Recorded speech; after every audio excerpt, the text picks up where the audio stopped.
Assalamualaikum warahmatullahi wabarakatuh. Good morning everyone. Welcome back to English class. Before we start the lesson, don't forget to say the prayer. So, what we will learn today will be blessed by God. Class, do you have any unforgettable moments in your life? What is that? I have some. Let me tell you one. When I was in elementary school, I was chosen as a class leader. As a class leader, I always asked my friends to be quiet during the lesson. Every time I heard they were so noisy, I would shout at them and wrote their name in the piece of paper. Then, I gave the paper to the teacher. If they were still noisy after I reminded them, I just could cry. Yes, I cried until all my friends stopped making a noise. And it worked. Class, today we are going to discuss about the recount text. What I have taught you in the beginning of this video about my unforgettable experience is the example of recount text. So, what is the recount text? Before we discuss further about what the recount text is, just take a look at the basic competencies that you have to obtain after learning this material.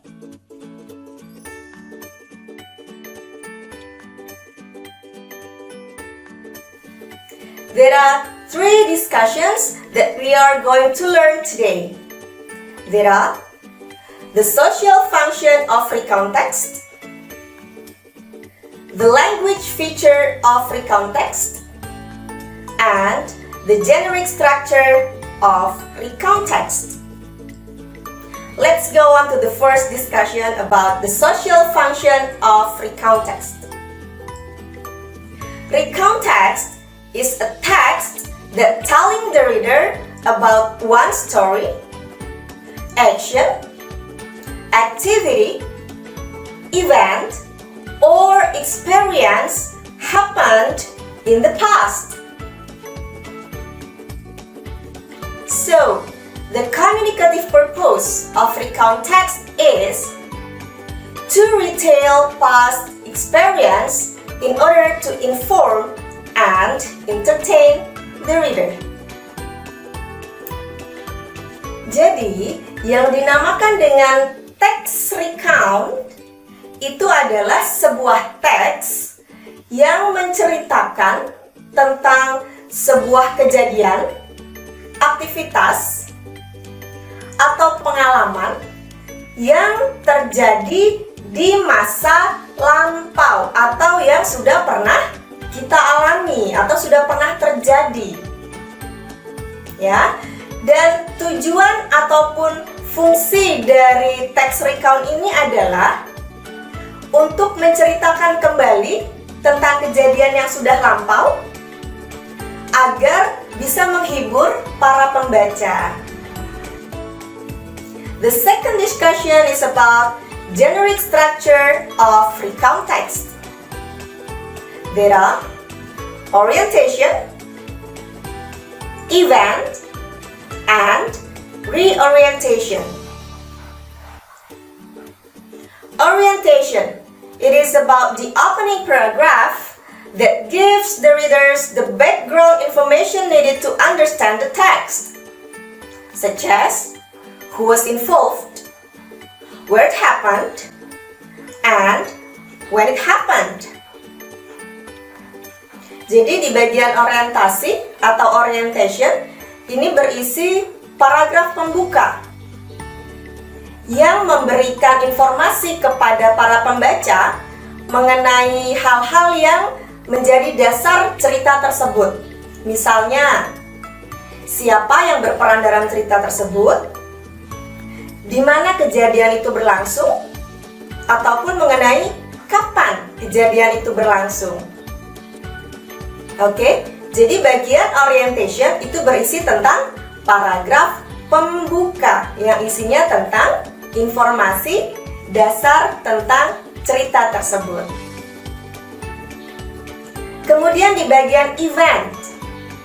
Di bagian event, ini berisi tentang series of events ordered in a chronological sequence. Ya, jadi berisi tentang urutan-urutan kejadiannya. Secara berurutan seperti apa kejadian yang mau kita ceritakan. Jadi intinya di event ini adalah isi utama dari cerita dalam teks recount. Kemudian reorientation. It is about a personal comment about the event or what happened in the end. Jadi di bagian reorientation ini berisi tentang ending dari cerita tersebut, ya. Apa sih endingnya dari pengalaman yang pernah dialami tersebut? Bisa dikatakan sebagai closing atau paragraf penutupnya. Jadi bagaimana cerita tersebut berakhir. Next, the third discussion is about the language feature of recount text. Using the simple past tense, past continuous tense, or past perfect tense. Using temporal sequence. Using the time conjunction. Using the specific character or participant. And also using the action verbs.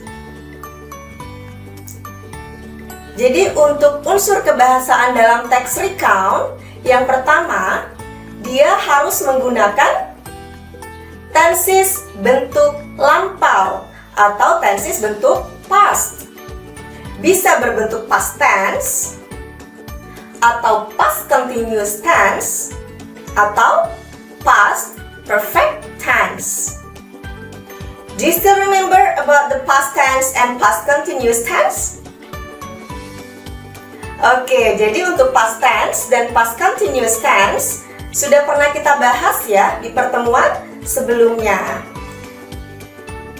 So, I will remind you a little about the simple past tense and past continuous tense.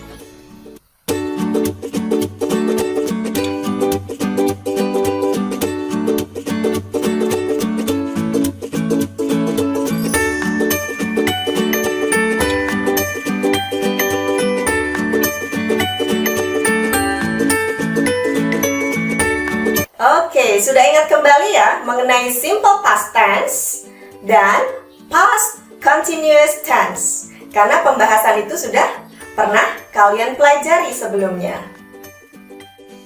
Kemudian, unsur kebahasaan yang kedua yang harus ada dalam sebuah teks recount adalah ada keterangan waktunya, kapan kejadian itu berlangsung, ya. Misalnya last year, atau misalnya a week ago, atau 2 days ago, dan seterusnya. Selanjutnya untuk unsur kebahasaan yang ketiga adalah menggunakan time conjunction atau penghubung waktu. Contohnya when, then, suddenly, before, etc. Ya, jadi dalam cerita tersebut kejadian satu dengan kejadian yang lainnya bisa dihubungkan dengan menggunakan time conjunction atau penghubung waktu. Unsur kebahasaan selanjutnya yang terdapat dalam teks recount itu adalah using the action verbs. Jadi maksudnya dalam teks recount, kata kerja yang kita gunakan merupakan kata kerja yang mengindikasikan terjadinya sebuah kegiatan atau aktivitas. Misalnya, went, studied, watched, etc. Dan satu hal yang harus diingat, penggunaan action verbs ini bergantung pada tenses yang kita gunakan. Apakah dia simple past tense, apakah past continuous tense, ataupun past perfect tense. Ketika kita menggunakan simple past tense, maka action verb yang kita gunakan adalah verb bentuk kedua.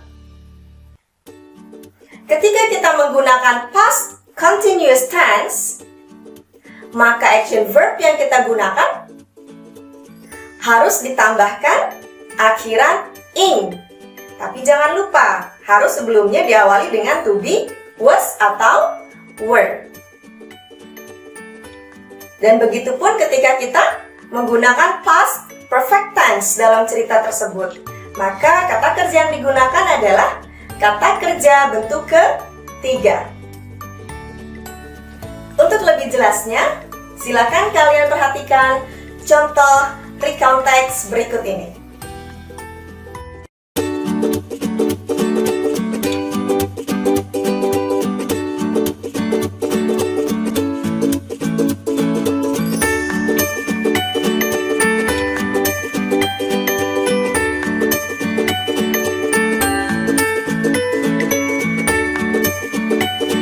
Okay, class, that's all our discussion for today about the recount text.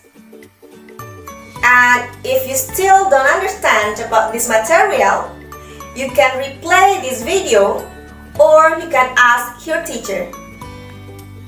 Have a nice day, happy learning, and Assalamualaikum warahmatullahi wabarakatuh. Stay safe everyone.